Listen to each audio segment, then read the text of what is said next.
Today is May 30th, 2025, and this is Read Through the Bible. And something significant happened 18 years ago today. That's right. Our son, David, our youngest son, was born. Yep. So that means our youngest child is 18 years old. That's right. Soon to go off to college in the fall, and we're going to be empty nesters. Right. So, today is his birthday. Yep. So if you could text him, like if you have his phone number and text him, that'd be really good. And just say, hey, we heard on your parents' podcast that it's your birthday today. That would be super encouraging for us and for him to get inundated by that. Right. Okay, so we're reading the Gospel of Mark, and we've come to chapter 5, which basically has 3 miracles. So your summary, I think, is going to be pretty easy, right? Mm-hmm. 3 miracles, and then just write down what exactly they are. I don't want to tell you what they are. I want them to unfold, but you can summarize them pretty quickly, pretty easily, I think. Okay. Verse 1. They came to the other side of the sea, to the country of the Gerasenes. And when Jesus had stepped out of the boat, immediately there met him out of the tombs a man with an unclean spirit.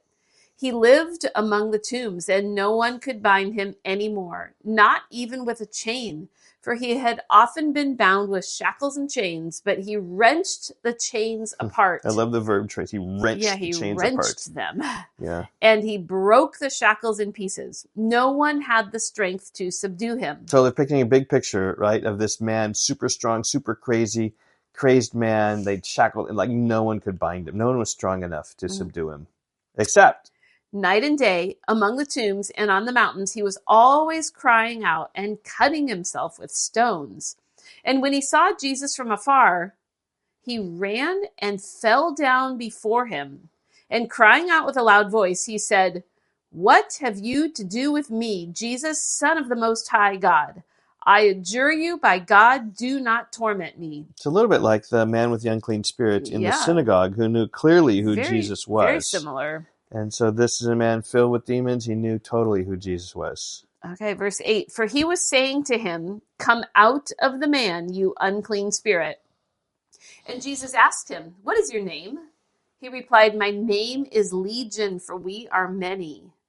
And he begged him earnestly not to send them out of the country. Now a great herd of pigs was feeding there on the hillside, and they begged him, saying, "Send us to the pigs, let us enter them." So he gave them permission, and the unclean spirits came out and entered the pigs. And the herd, numbering about 2,000, rushed down the steep bank into the sea and drowned in the sea. 2,000. The herdsmen fled and told it in the city and in the country, and the people came to see what it was that had happened. Can you just imagine these men? Like, these 2,000 pigs all fled down. They drowned because of this Jesus. But notice it's pigs, which is unclean for Jews to eat. So because this is Gentile territory. Gentile territory. On probably the southeast side of the Sea of Galilee. Right. Mm-hmm.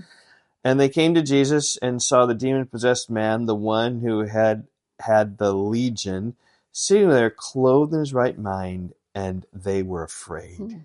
Here was the man no one could subdue except Jesus subdued him. And those who'd seen it... So they were afraid of Jesus' Afraid of Jesus, yeah. And it's interesting here, like you look at the response, you think, wow, this is the one who can bind get the one who's uncontrollable under control. Like, oh, Jesus, that's wonderful. But instead they are afraid and they turn on him.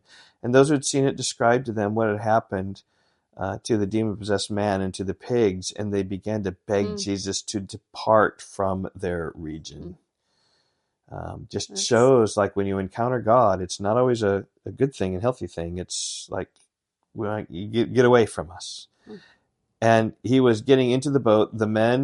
As he was getting into the boat, the man who had been possessed with demons begged him that he might be with him. And he did not permit him, but said to him, "Go home to your friends and tell them how much the Lord has done for you and how he has had mercy on you." That's great evangelism there too, right? When God has stirred your heart, just go and say what God has done to you. And he went away and began to proclaim in the Decapolis how much Jesus had done for him, and everyone marveled. And when Jesus had crossed again in the boat to the other side, a great crowd gathered about him, and he was beside the sea.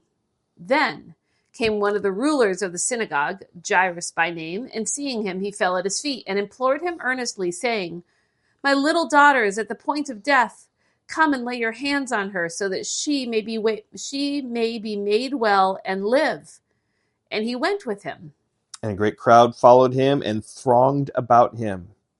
And there was a woman who had a discharge of blood for 12 years, and who had suffered much under many physicians, and had spent all that she had, and was no better, but rather grew worse. And by the way, we know from Leviticus that makes her unclean.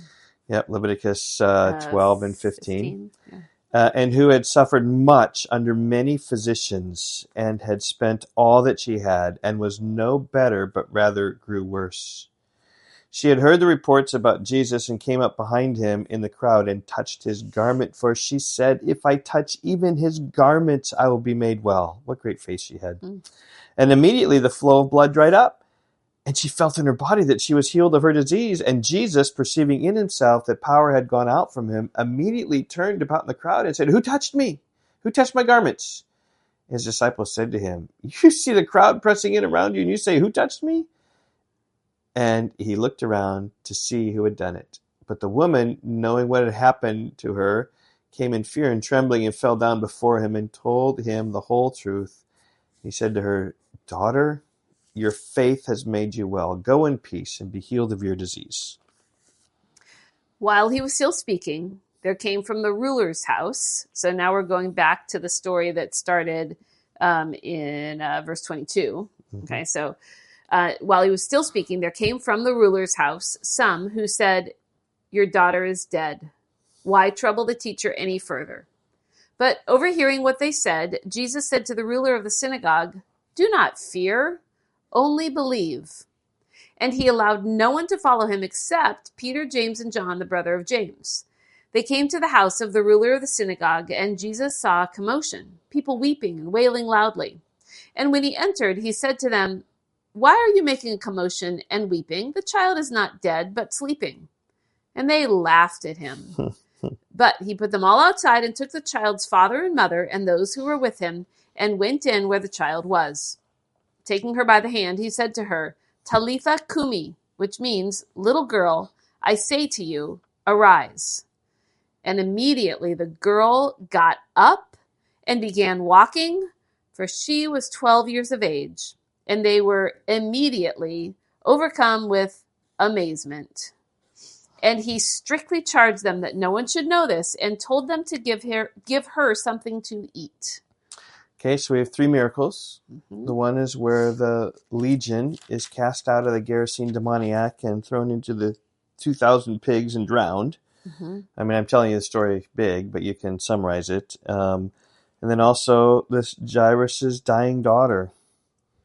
Jesus hears about it, and then he heals the woman with the issue of the blood, and then goes and raises Jairus' daughter from the dead. So the Gerasene demoniac might be a good way to do it, if you know that. And then also Jairus' daughter raised from the dead, healing a hemorrhaging woman. Let's reverse those. Hemorrhaging woman first, and Jairus' daughter raised from the dead. Yep.